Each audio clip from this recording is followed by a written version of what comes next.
सबसे पहले तो इसके अंदर अगर डबल मेजर के साथ में डिग्री अगर लेते हैं तो डिग्री की वैलिडिटी का क्वेश्चन कुछ एक जगह कहीं पे 2-4 ऐसे क्वेरीज आई थी जिसमें ये चीज कही थी। इसके ऊपर जब हमने आगे बात की तो उनका एक ही चीज कहना था कि साहब जब एलएलबी करते हैं तो वो भी बैचलर ऑफ लॉज है और बैचलर माना जाता है, वो सब्जेक्ट एक ही होता है। इसी तरीके से जब बीसीए करता है तो भी एक सब्जेक्ट एक ही होता है।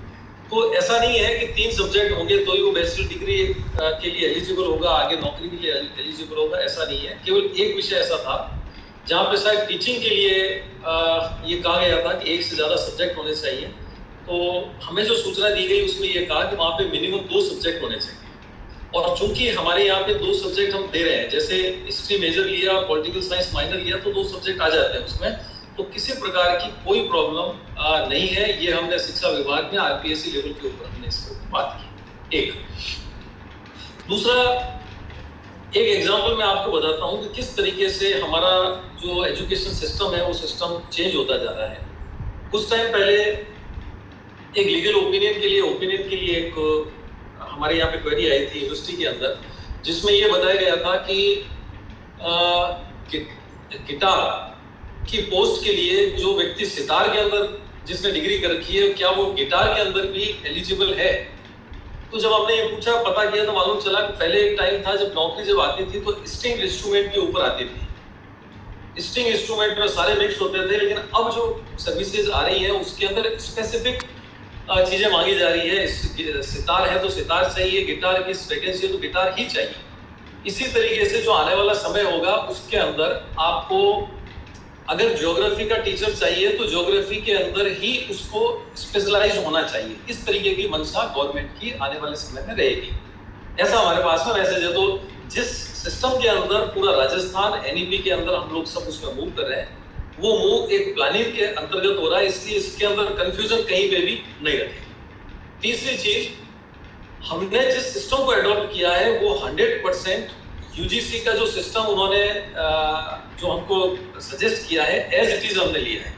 कुछ यूनिवर्सिटीज ने उसको अपने हिसाब से मॉडिफाई किया है, और अगर उस मॉडिफाइड सिस्टम को हमारे यहाँ से आप कंपेयर करेंगे तो आपको लगेगा हमारा अलग है उनका अलग है, लेकिन हमारा जो सिस्टम है वो लगभग पूरा का पूरा यूजीसी ने जैसी गाइडलाइन दी है उसी के अनुसार। तो ये तो कंसेप्चुअल बातें हुई सारी, आपको थोड़ा सा बातों को क्लियर करने के लिए।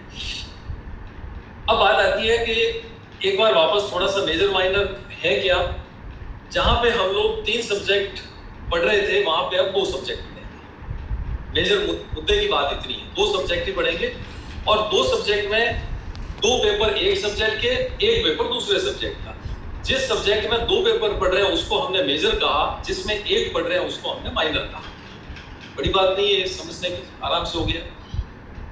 तीसरी चीज आती है जो मैंने पहले बताया कि ज्यादातर कॉलेजेस में ये था कि जब हम एक सब्जेक्ट के अंदर अलाउ करेंगे बच्चों को, तो 7 सब्जेक्ट है तो 7 सेक्शन खोलने होंगे। वो बात खत्म हो गई। अब हमारे 120 में से ही अगर मान लीजिए 10 बच्चे हिस्ट्री में जाना चाहते हैं, जाने दीजिए। 30 बच्चे पॉलिटिकल साइंस लेना चाहते हैं, लेने दीजिए। 50 बच्चे और कोई लेना चाहते हैं, सारा ग्रुप जो बच्चा जिस मेजर को लेना चाहे ले सकता है। ये तो मेजर की बात हो गई।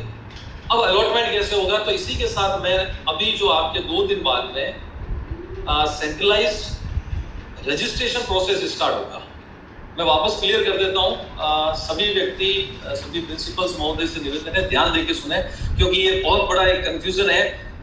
यहाँ पे जो व्यक्ति कुछ लोग सुन के जाते हैं, आगे जाके वो कैसे कहते हैं कितना समझ में आता है वो एक अलग बात है, इसलिए समझ लीजिए इस बात को।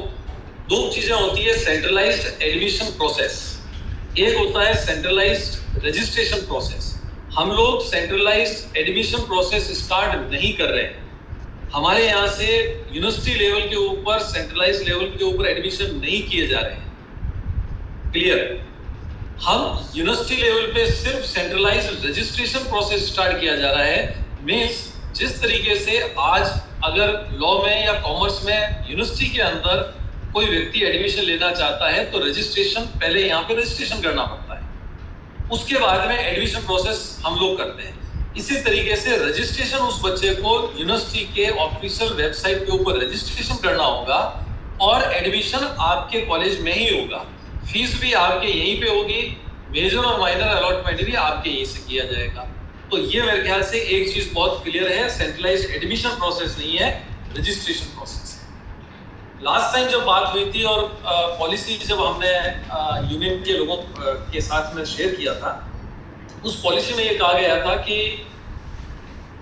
रजिस्ट्रेशन करवाते समय बच्चे से हम लोग 5 चॉइस लेंगे, उन 5 चॉइस में से 5 अलग अलग कॉलेजेस की चॉइस वो भर सकता है, लेकिन सबकी ये रिक्वेस्ट थी कि आप इसको 5 की जगह इसको लिमिटेड करें, 2 के ऊपर लेके आ जाए। तो वो चॉइस जो 5 दी गई थी उसकी जगह अब हमने उसको 2 चॉइस कर दिया है, 2 कॉलेजेस की चॉइस दे सकता है। वो भी आपकी रिक्वेस्ट के ऊपर और उस मानते हुए सर से बात हुई थी, सर ने कहा आप उसमें भी रिलैक्स कर दो, पहले 2 चॉइस भी कंपलसरी थी, बच्चे को 2 कॉलेज की चॉइस देना कंपलसरी था, अब वो कंपलसरी नहीं है। अब आपको बच्चा एक चॉइस भरे या 2 चॉइस भरे उसकी इच्छा है, लेकिन ऑप्शन उसको 2 चॉइस का मिलेगा। अब मान लीजिए एक बच्चा आता है, उसको मैं आपके कॉलेज में मैं आना चाहता हूँ, मैंने उसको सबसे पहले यूनिवर्सिटी की ऑफिशियल वेबसाइट के ऊपर गए, उसको रजिस्ट्रेशन जैसे ही हम जाएंगे, एफिलिएटेड कॉलेज का पोर्टल अलग है, क्योंकि यूनिवर्सिटी के लिए बच्चा जब रजिस्ट्रेशन के लिए आता है उसका प्रोसेस बड़ा लंबा है, 4-5 पेज का फॉर्म है, लेकिन जिस समय कॉलेज पोर्टल के लिए जब वो उसको ओपन करेगा बच्चा रजिस्ट्रेशन के लिए, तो उसमें सिर्फ 1 या 2 पेज का ही उसके अंदर कुछ लिमिटेड जानकारी हमने उसके अंदर ली। लिमिटेड जानकारी जब देगा उस समय वो अपना 12th के रोल नंबर है, 12th के मार्क्स हैं, 12th के सब्जेक्ट्स हैं। अब हम सब्जेक्ट्स क्यों ले रहे हैं, इस बात को भी आप समझें। सब्जेक्ट्स इसलिए ले रहे हैं क्योंकि जब 3rd सेमेस्टर होगा उस समय मल्टीडिसिप्लिनरी कोर्सेज होंगे। वो मल्टीडिसिप्लिनरी कोर्सेज कौन कौन से चलेंगे, उसमें एक नियम है कि 12th के अंदर जो सब्जेक्ट है वो सब्जेक्ट मल्टीडिसिप्लिनरी सब्जेक्ट नहीं हो सकता। यानी अभी जब बच्चा रजिस्ट्रेशन करेगा उस समय ही हमारे पास में उसके 12th के अगर सब्जेक्ट होंगे तो हमें पहले से ध्यान रहेगा कि मल्टीडिसिप्लिनरी सब्जेक्ट 1 साल बाद में हमको किस कॉलेज को कौन से देने हैं, कौन से अलाउ करना है, इसलिए डेटा हमारे लिए बहुत आवश्यक है एनईपी के नए सिस्टम के अकॉर्डिंग। तो जैसे ही रजिस्ट्रेशन हुआ, रजिस्ट्रेशन होते ही उसकी सूचना, अगर मान लीजिए आपके कॉलेज को मैं बढ़ता हूं, तो जैसे ही उसको ओके किया, ओके करते ही आपके कॉलेज के पोर्टल पर मेरी पूरी डिटेल आपके उसके अंदर आ जाएगी। आज फॉर्म मान लीजिए 10 भर गए तो आपके कॉलेज पोर्टल के ऊपर 10 लोगों की सूची आएगी। अब या तो आप उनसे संपर्क करते हैं या वो बच्चा आपसे संपर्क करता है, आपके पास जब बच्चा आता है तो वहां पर उसके रजिस्ट्रेशन की और फीस की कार्रवाई होगी। जैसे ही आप उसको वेरीफाई करेंगे, वेरीफाई करते ही एक कोड उस बच्चे के रजिस्टर्ड मोबाइल के ऊपर जाएगा। वो कोड जैसे ही ओटीपी आपको बताते हैं, ओटीपी बताते ही फी भरने का वहां पर उसको ऑप्शन आपके लिंक हो जाएगा। जैसे ही वो फी भरेगा वो रजिस्टर्ड हो गया।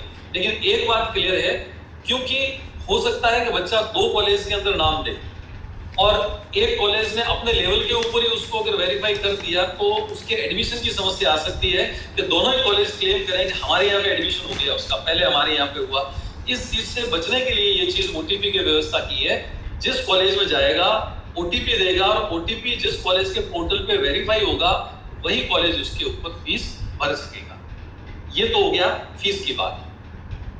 जैसे ही फीस भरता है उसी समय आपको उसके मेजर और माइनर सब्जेक्ट उसी समय उस बच्चे से आप चाहें तो एक फॉर्मेट मैनुअल उससे भरवा सकते हैं जिसके अंदर वो लिख दे कि भाई मैं इसके अंदर मेजर मेरा पॉलिटिकल साइंस होगा और माइनर मेरा इसके अंदर हिस्ट्री रहेगा। तो उसी समय आप उस बच्चे को मेजर और माइनर दोनों सिग्नेचर किए और वहीं आपके मेजर माइनर का ऑप्शन आपको मिल जाएगा। उस बच्चे का मेजर और माइनर वहीं पे ही ड्रॉप डाउन लिस्ट होगी, उस लिस्ट में से मेजर ये और माइनर ये और वेरीफाइड ओके। तो तुरंत हमें ये मालूम चल जाएगा यहाँ पे कि किस बच्चे को कौन सा मेजर और कौन सा माइनर दिया गया है, किस कॉलेज ने उसकी फीस को वेरीफाई किया है।